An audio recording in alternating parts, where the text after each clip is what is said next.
So Mahamati asked Buddha, blessed one, what is the nature of self-realization by reason of which we shall be able to attain transcendental intelligence? Right? So he's asking a very good question. How to realize transcendental intelligence? Then Buddha replies about transcendental intelligence that this transcendental intelligence rises when the intellectual mind reaches its limit. And if things are to be realized in their true and essential nature, its processes of mentation, which are based on particularized ideas, discriminations, and judgments, must be transcended by an appeal to some higher faculty of cognition, if there be such a higher faculty. Right? And Buddha says that is fortune that there is such faculty there in the intuitive mind, which, as we have seen, is the link between the intellectual mind and universal mind. Right? Buddha says this intuitive mind helps us in this realization. And he says, while it is not an individualized organ like the intellectual mind, it has that which is much better, means direct dependence upon universal mind. So he's talking about intuitive mind. Buddha says intuitive mind is not based on intellectual mind or based on any particularized ideas. Right? Buddha says this is something which depends directly on universal mind. And while intuition does not give information that can be analyzed and discriminated, it gives that which is far superior, and that is self-realization through identification. Please underline this. He says self-realization through identifications. Identification to what, Guruji? Yeah, identification with that nirvana, that I am nirvana. Okay. I am divine mind. And this is the same thing which is advised by all the Upanishads also. All the Upanishads and all the Upanishads masters. This is Advaita philosophy actually. Aham Brahmasmi. Aham Brahmasmi is I am that absolute. I am Brahm. Brahm means I am divine. But Buddha's explanation about Brahm is different than Upanishads. Actually, Upanishad says the same thing, but there was some blurriness in Upanishad. So Buddha's whole efforts was to clarify that. What is that written in the sutras, Yoga Sutras, or the Upanishads? Because he had realized all the things what is mentioned in the Upanishads, in sutras. He did not rely on others' experiences, but he himself realized those things. Mm-hmm.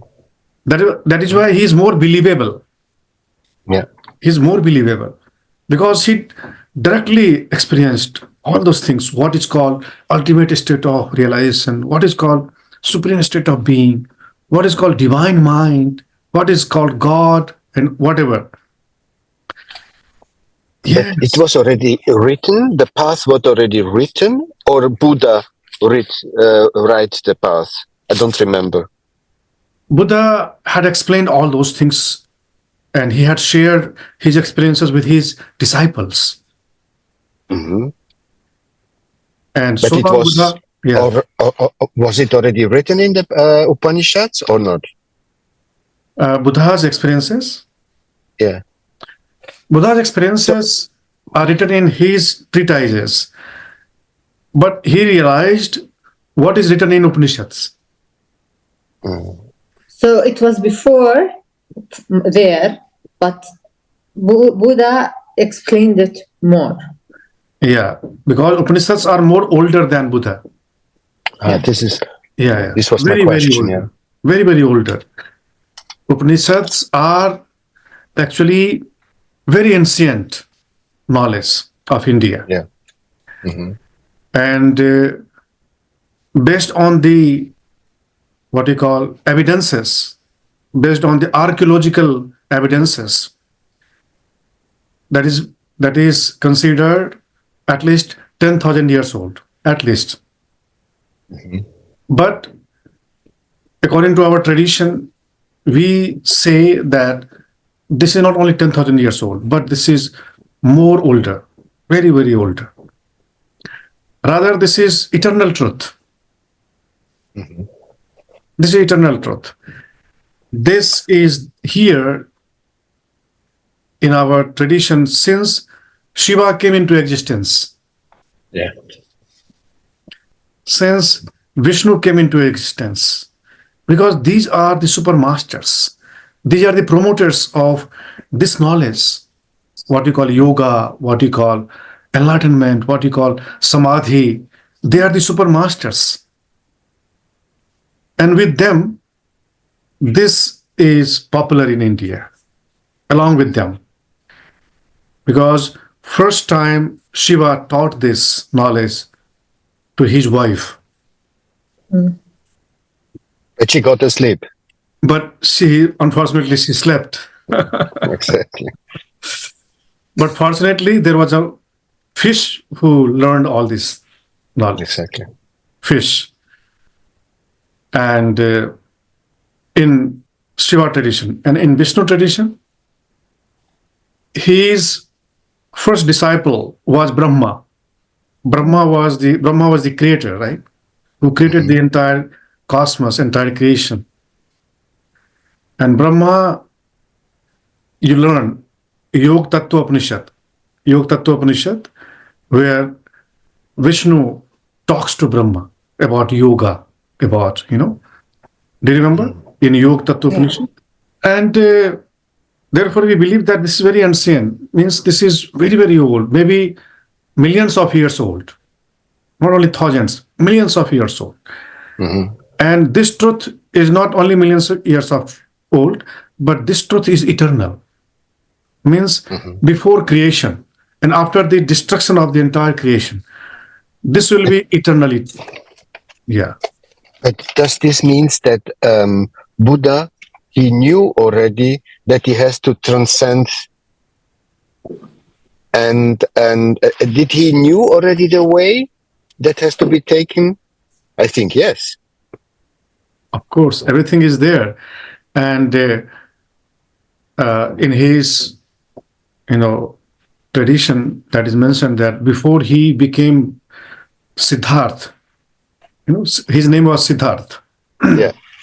So before he took human form, he was in the heaven. Heaven is, actually there are numerous heavens. There is not only one heaven. There are many heavens. Yes. And he was residing in one of the heavens. And heaven is actually a sphere. A sphere means a world.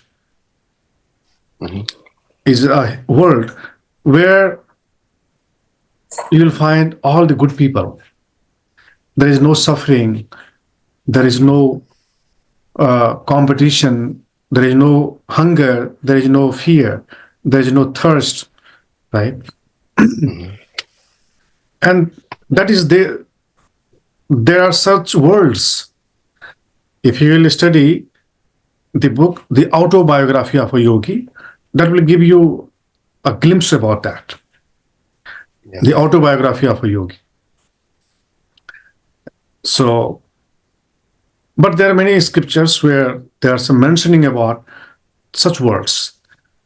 And even in this textbook also, you will study about the different levels of people. And when you ascend, then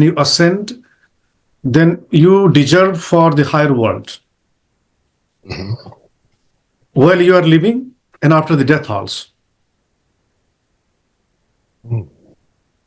While you are alive, you will live in such a world, psychologically, spiritually, that will belong to only enlightened ones or the awakened ones or the yogis. You can believe the yogi who had just visited my house some days before. If you have you seen that? Yes. of Yeah. Yogi. I saw pictures, yeah. Yeah. And he lives in the Himalayas.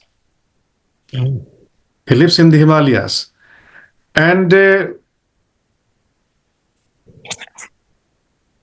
very high in the mountain, where there was minus 30 or minus 40 degrees Celsius, he was there. Wow.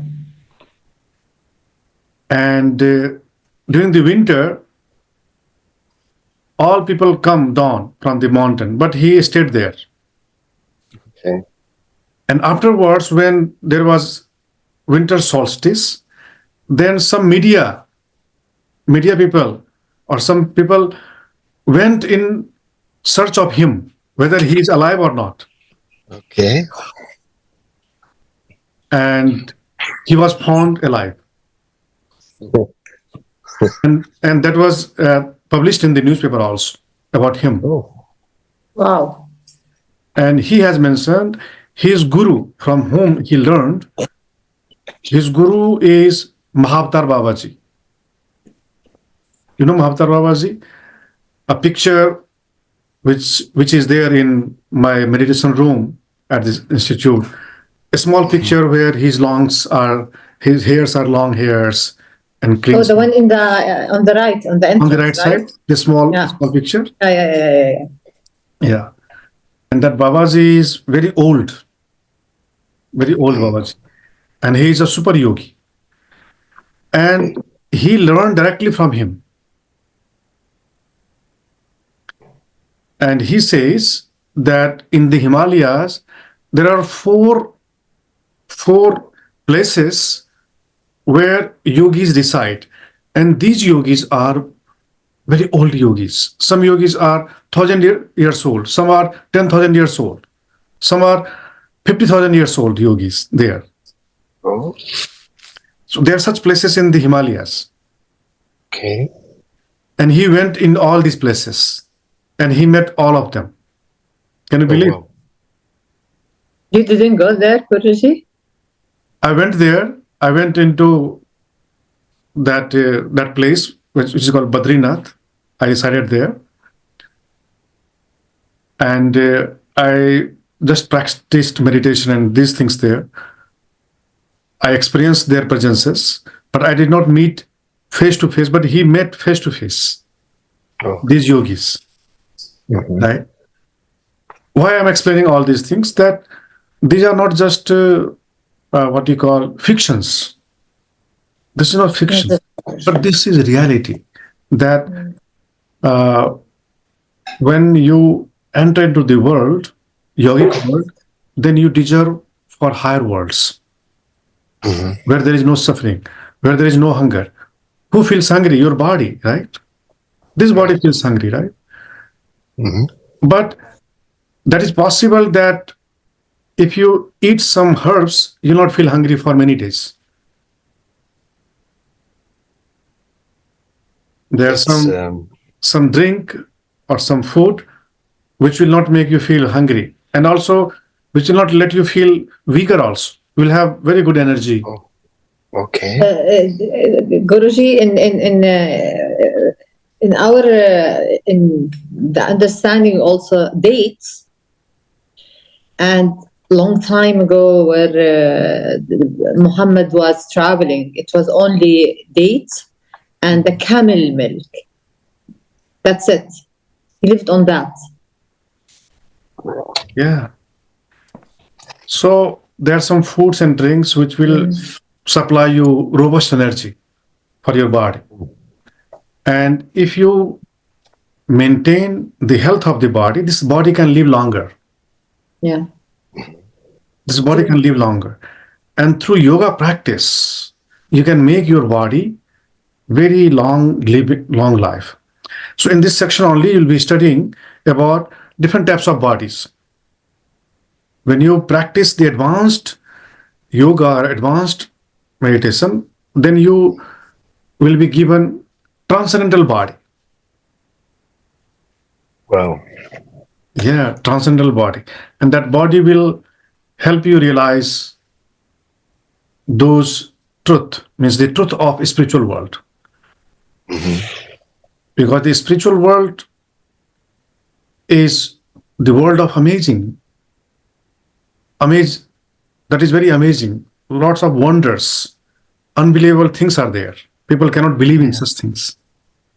I started reading the biography of Yogi, Yogananda, and I arrived to the point where I think it was his guru, or other guru, he could be in two places the same time, in two bodies, go out of the body and be somewhere else. And it's unbelievable. It's wow, it's wonder. Yeah, there are some things which are unbelievable, but they exist. Okay. Yeah. So Buddha says that through intuitive mind, we realize the universal mind or divine mind. And how? Through identification. Identification. You have to identify, right? First, we have to believe, then identify. Then you will start realizing. So even Jesus has says that they are rich who have faith. Yeah. They are rich and they deserve my Father's world who have faith, right? Yeah. And what is faith? Faith is identification, your belief, your faith that I am divine. This faith. You have to identify. In meditation, you have to identify. You have to proclaim. You have to assert, I am divine. I am divine. I am divine. I am divine.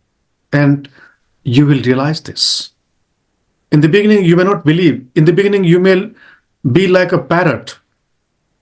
Of course, because so far you have not realized. So in the beginning, you will have to become like parrot. I am divine. But repeat this. And slowly you will start realizing what you had forgotten. So what is happening now? We have forgotten our real nature and we remember that which is not our realities. That we believe ourselves as body. Like, I am this body, right? Everybody has very solid identification with the body. But this is not our reality. So we have hypnotized ourselves as a body. So we have to dehypnotize ourselves. Dehypnotize. And you know, the state of hypnotized one. So we all are hypnotized. Who are ignorant, who are unenlightened, who have not realized the truth are hypnotized one. Yeah. And this is not a year-long hypnosis, but this is many lifetimes. In every life, we identify with the body. Then we are obsessed with that. Yeah. Right? It's exactly like saying. It's exactly like saying, not just hypnotized. We are like a follower. I mean, there is like a tribe of sheep, and we're just all taking that road without even knowing where we're going, or no guts, no feeling, but because they said we have to do that. But when we grow and we started learning all this, we said, no, I will not be with you. That's not the way. You're wrong. This is not the reality. The reality is no. I have to find the reality. And this is where we shifted to go into this path, the yoga path, the sutra path. Yes. Because unfortunately, some people maybe, for me, I would have loved that and knew that before, but my customs, my traditions, the way it's there, I couldn't. And the commitments of life and all this.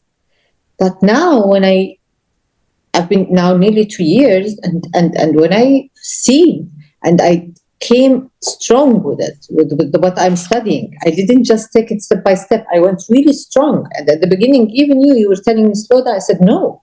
I feel like there is so many things I missed in life because I was just a follower for family or whatever, know this, that, you are not enough, you are do.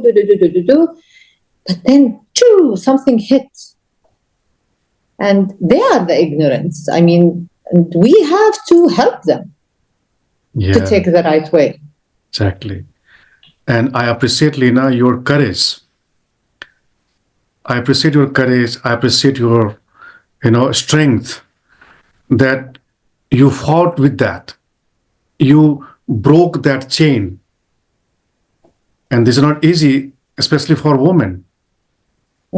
Because this man-oriented world, this is very challenging for a woman to break the pattern, to untie ourselves, to free ourselves, right? It's not easy. And I really appreciate and I feel thrilled when I think about you.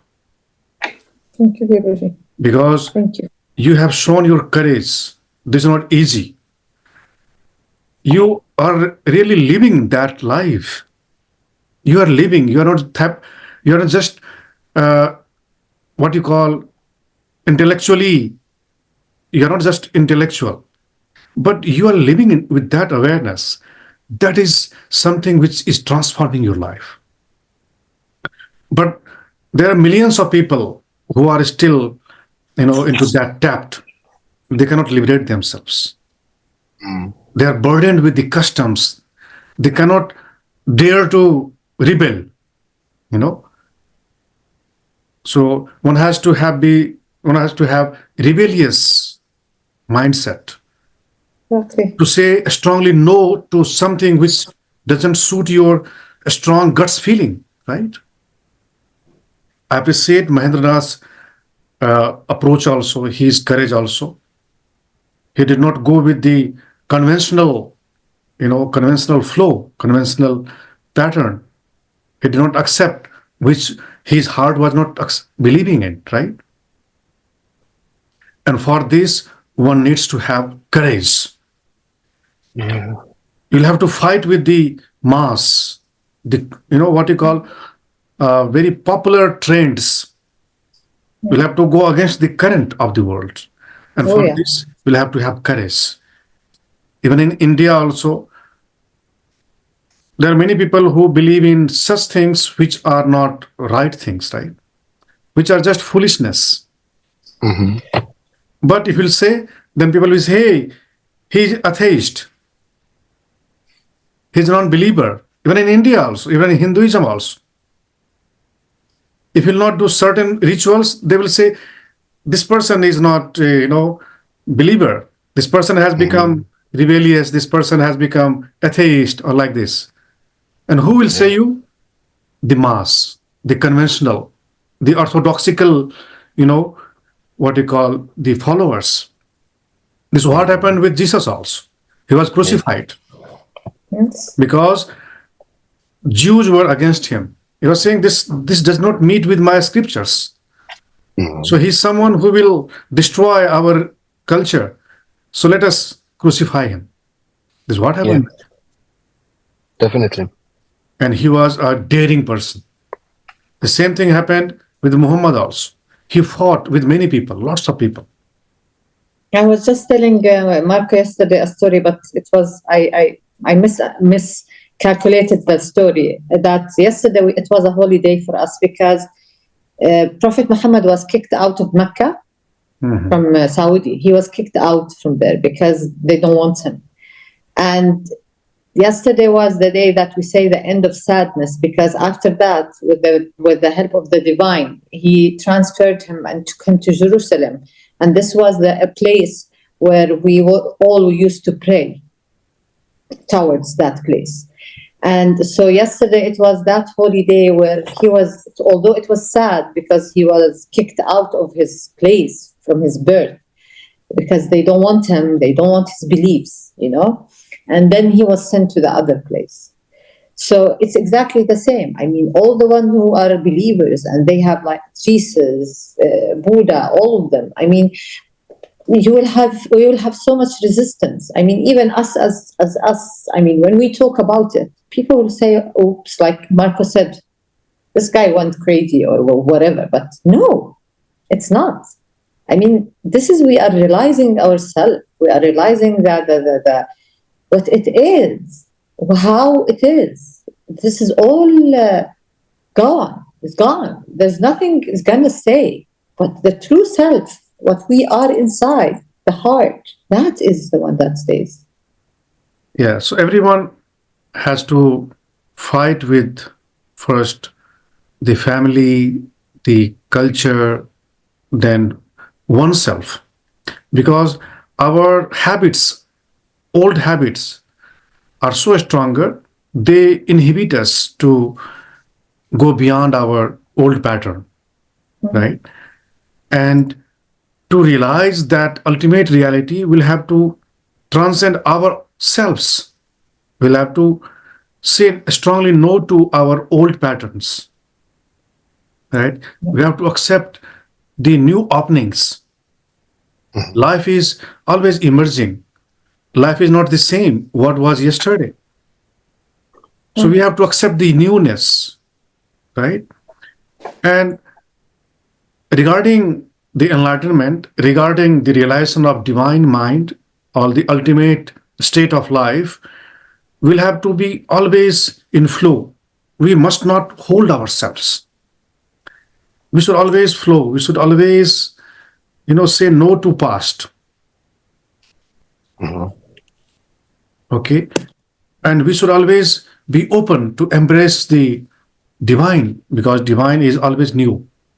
Divine wants to manifest uniquely through Mahendranath, through Leena, through Harish, through me, through everybody. And we must not impose our path to others. At the same time, we must be very careful that we must not impose our paths, our realizations, our manifestations on others. We should just encourage that this is the path, which are common, you should practice, but divine will manifest uniquely through you. Not in the same way like divine has manifested in me or through me.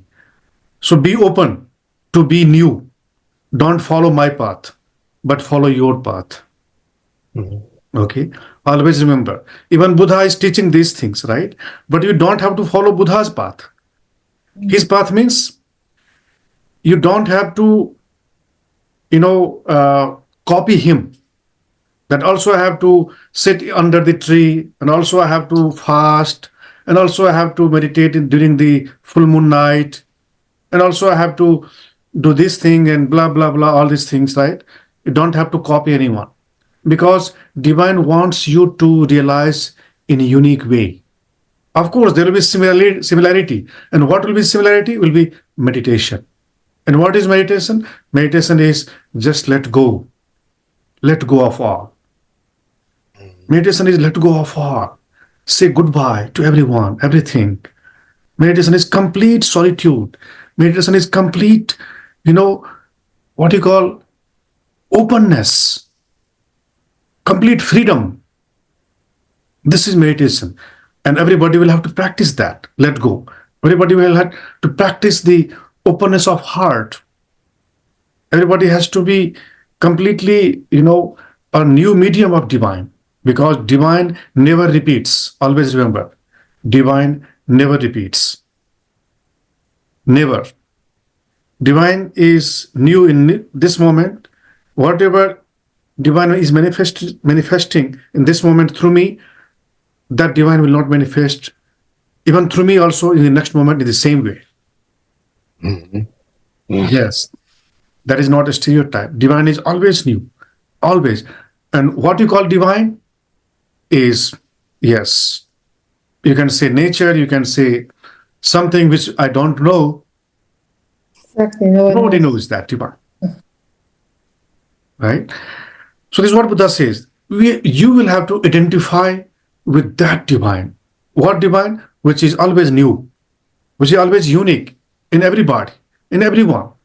And we should embrace the multiplicities of that divine. Multiplicities of divine. Right? And you have to identify ourselves with that divine mind or divine consciousness, which is transcendental, right? So further, Mahamati asked to Buddha, that blessed one, what clear understandings an earnest disciple should have if he is to be successful in the discipline that leads to self-realization? Harish देख रहे हो ना अपनी book में? Yes. So Mahamati asked that,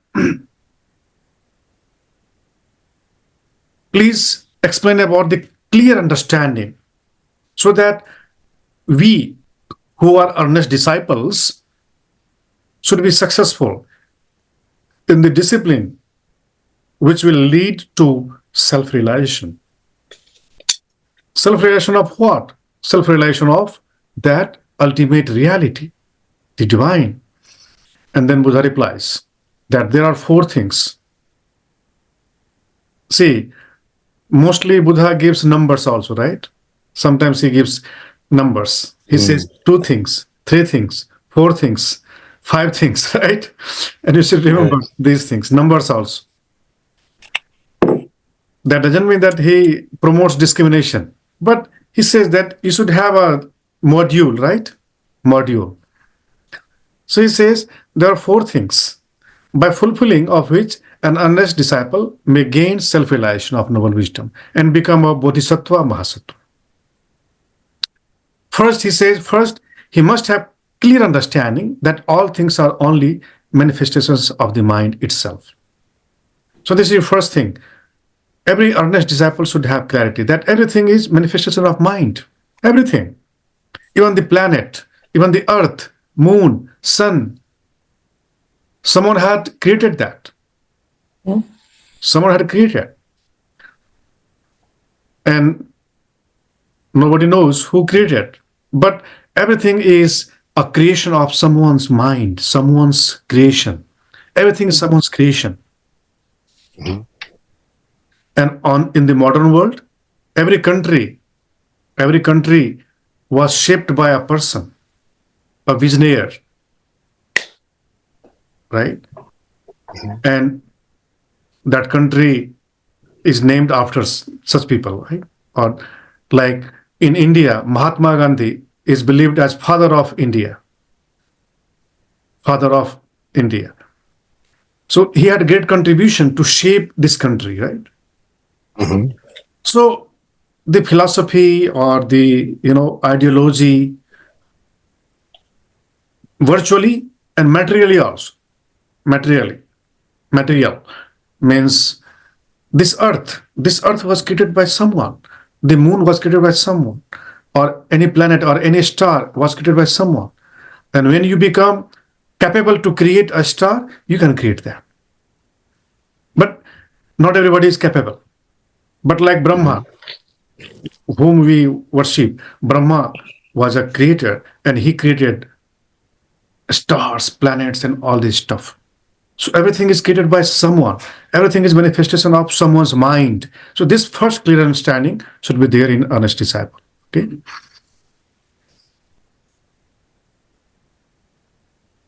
And he says, second, he must discard the notion of birth, abiding, and disappearance. This is very hard to discard this notion of birth and death. Right? Normally people believe in arising, abiding, and disappearance, passing. So there are 3 phenomena, right? Birth and appearance and disappearance. Abiding means appearance. So we'll have to discard this notion that we are born and we are living and we'll die. Right? So this notion is very challenging to discard. But he says an earnest disciple will have to discard this notion. Slowly, not at once, but slowly you will realize that, this is illusion. Birth, life, and death. This is illusion. This may look perplexing, this may look not clear, but slowly you will gain clarity about the second truth also. Okay? And third, Buddha says third, he must clearly understand the egolessness of both things and persons. Means everything is egoless and everyone is egoless. There is no place for ego. Can you see that, Lena? No, what is that, Guruji? Which page? Oh, I 387. missed it. 387. Yeah, but I mean the words are different. My words are different. Really? He must recognize, the second verse, he must recognize and be convinced that all things are to be regarded. That's the second. Now, page 388, as to the third, he must recognize... Page number 387. Please see page number 387, okay? And the question, second question. Mahamati then asked to blessed one. Can you see? Yeah. Yeah, it's the... And the answer, first paragraph. Oh, okay. Where Buddha is answering. Okay. I went down. Okay. Yeah. So first he says that there are four things by the fulfilling of which an earnest disciple may gain self-realization of noble wisdom and become Bodhisattva Mahasattva. And first, that he must have clear understanding that all things are only manifestations of the mind itself. Second, he must discard the notion of birth, abiding, and disappearance. Third, he must clearly understand the egolessness of both things and persons. That every person is egoless. There is nothing that you can say, this is me. And there is nothing by which you can say that I have ego. You should not have any ego of your body, ego of your knowledge, ego of your wealth, name, fame, nothing. Right? Because there is nothing which you can have ego. Where nothing is yours. Nothing is yours. Everything is just impermanent. And that which is impermanent cannot be yours. That belongs to the nature. That belongs to the divine. So what you call divine. That belongs to nature. You can say nature, but not you. Even this body had also come from the nature. And this body also will dissolve into the nature. Your father, your mother, your spouse, your kids, nothing is yours. Everything is of nature. And if you'll try to own, that is ignorance. That is going against the truth. And if you'll go against the truth, then what will happen, you know. You will be despair. You will be disappointed. So it is better not to do something which will give you disappointment at the end. It will give you anxiety. It will give you depression. So Buddha says the third thing also should be very clear in an earnest disciple, and that is egolessness of both things and persons. Mahendranath, is it getting clearer? Yeah, I'm writing down what you said. Okay. And fourth, Buddha says, he must have a true conception of what constitutes self-realization of noble wisdom. That is the fourth thing. So there are four things should be very clear in earnest disciple. And further he says, provided with these four understandings, earnest disciples may become bodhisattvas and attain transcendental intelligence. Right?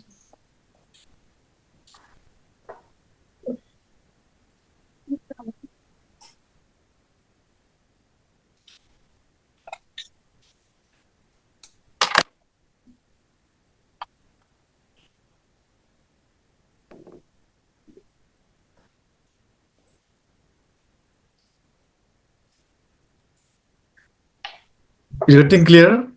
Yeah. Mm-hmm. So these are the four things. Then further Buddha explains about the four things. So now he says, see, how systematic is Buddha? First he gives number. Then he starts explaining very systematically, not haphazardly, right? He says first four things, and then now he's explaining. He says, as for the first, he must recognize and be fully convinced that this triple world is nothing but a complex manifestation of one's mental activities, that it is devoid of selfness and its belongings, that there are no strivings, no coming, no going.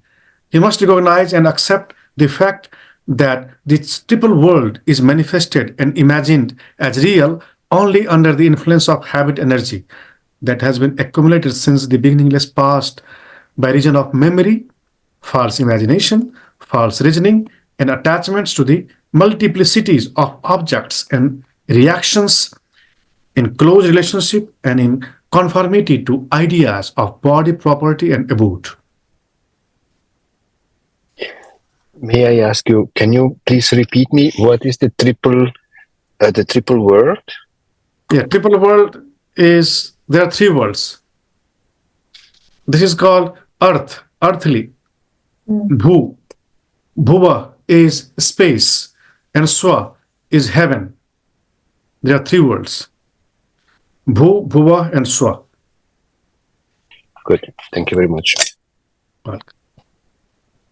So it says everything you see in this world or in this space, in a space there are lots of stars, right? Mm-hmm. And Yeah. third, what you call heavenly world, heavens or spiritual world or any such world, which is the world of pure forms, where all are pure, you know. So that world also, right? He says everything is just, you know, manifestation of mind. Imagination. Imagination, yes. Imagination. Even this world where you see everything is very, you know, very, what you call tangible, very material. But this is dream. This is also dream, actually. This is also dream. We are holding the things. It's very solid. This body is very solid, right? And in dream also happens the same thing. In dream also you cannot say that this is not real. In dream everything is real as when you are wakeful. So this is also manifestation of mind. This is also mind world where you are living right now. And the dream world is also mind world. Yeah. Because of our memories, our false imagination, false reasonings, and attachments. Okay, so this is first. We have to discard that notion also. Second, he must recognize and be convinced that all things are to be regarded as forms seen in a vision and a dream, empty of substance, unborn, and without self-nature. That all things exist only by reason of a complicated network of causation which owes its rise to discrimination and attachment, and which eventuates in the rise of the mind system and its belongings and evolvements. You know, the same thing I was explaining. Third, he must recognize and patiently accept the fact that his own mind and personality is also mind constructed. That it is empty of substance, unborn, and egoless. With these three things clearly in mind, the Bodhisattva will be able to enter into the truth of imagelessness. When you have three things clear, then fourth thing automatically comes. What he says, the constitutions of self-realization. And further he says, at the fourth, he must have a true conception of what constitutes self-realization of noble wisdom. And further he says, first, it is not comparable to the perceptions attained by the sense mind. Neither is it comparable to the cognition of the discriminating and intellectual mind. Both of these presuppose a difference between self and not self. And the knowledge so attained is characterized by individuality and generality. So he says the self-realization should also not be connected with the sense mind or the cognition, you know, psychology. Through psychology also you cannot realize that. Okay. And second, he says that, you know, self-realization is based on identity and oneness. See, again, highlight this line. Again, underline this line. Identification and oneness. Self-realization of divine mind or noble wisdom is based on identity and oneness. We'll have to affirm, we'll have to affirm that I am one with that. I am one, I am the same, I am that, I am that, I am that. There is nothing to be discriminated nor predicated concerning it. But to enter into it, the Bodhisattva must be free from all presuppositions and attachments to things, ideas, and selfness. Harish इन तीनों words को highlight कर लो. Things, ideas, and selfness. So we will have to get rid of attachments to things, ideas, and selfness. We must not attach to anything that this is me. If we have to identify, see, Buddha first says that you have to identify. So self-realization is possible through identification and oneness, right? But he warns that you must not identify with things, ideas, and so-called self. He warns you. You will have to proclaim, you will have to identify, you will have to strongly feel one with that divine. But that divine should not be understood or should be identified as things, ideas, or self. Because that divine is beyond all these three things. Okay, so all things are illusions, imaginations, mental, memories and conditionings. Ideas are also relating to mind. So that will also not free from the mind world. And self, so-called self. Buddha says, what you call, this is myself. None of them, nothing, no idea is yourself. See, he has already explained, your personality is also mind constructed. Have you seen the first paragraph?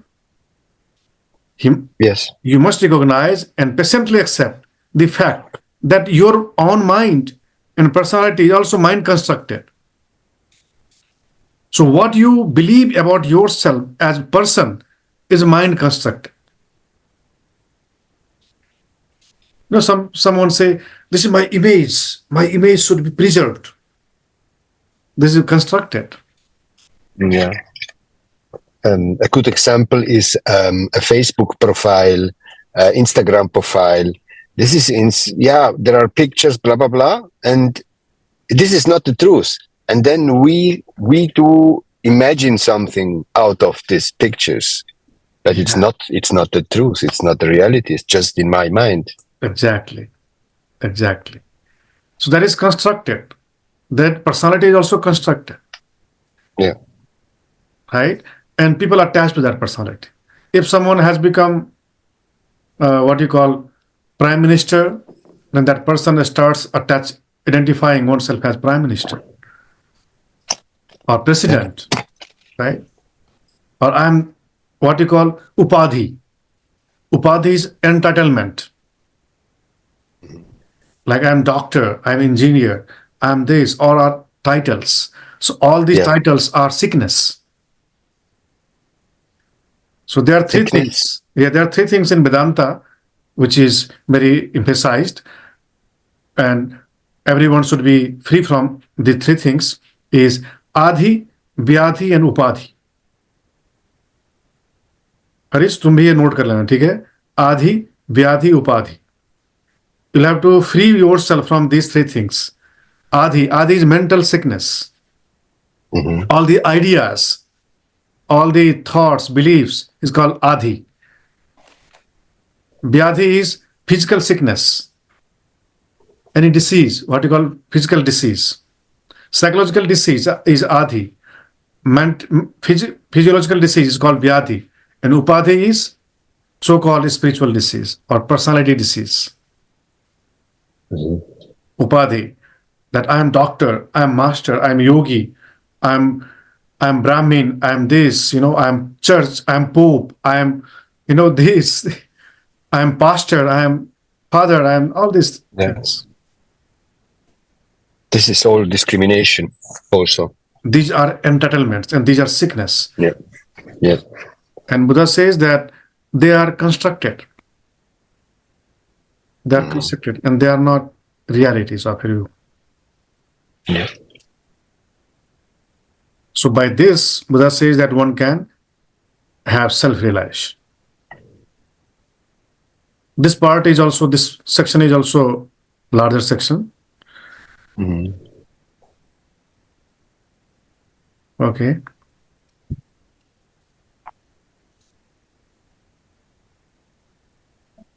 See, this study is not like reading the novel or reading a story. No. Not It's at not all. like that. This is very profound and this should be digested. Digestion is very important Definitely. because we are habitual to live in the world which is false world, which is illusive world. And we have strong impressions of this world. We have to earn money, we have to work, we have to live in the society. You need money, and for money you have to work. And for working, you will have to meet such people who are, some people are very foolish, but we'll have to deal with them also. Some people are very obsessed, we'll have to deal with them. Some people are psycho. Psycho means mental, retarded, but we'll have to deal with such people also. Definitely. And there we'll have to preserve your sanctuary. We'll have to preserve your, spiritual state of being. None of them should affect you. And sometimes festivals, sometimes celebrations, sometimes all this stuff are also elusive. All the celebrations, what you celebrate, birthday or this day, now it's coming to Valentine Day or this day, all these days. And after Valentine Day, there is one day. Which day comes? No idea. Yeah, there is, after Valentine Day comes Betrayal Day also. Betrayal? Betrayal Day. This is new.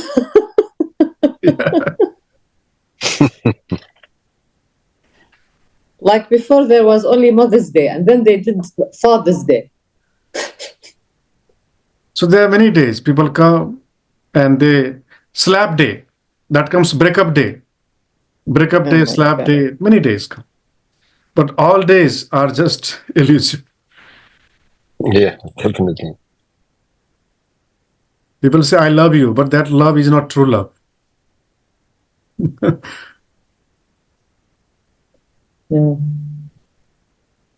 In fact, you cannot love anyone.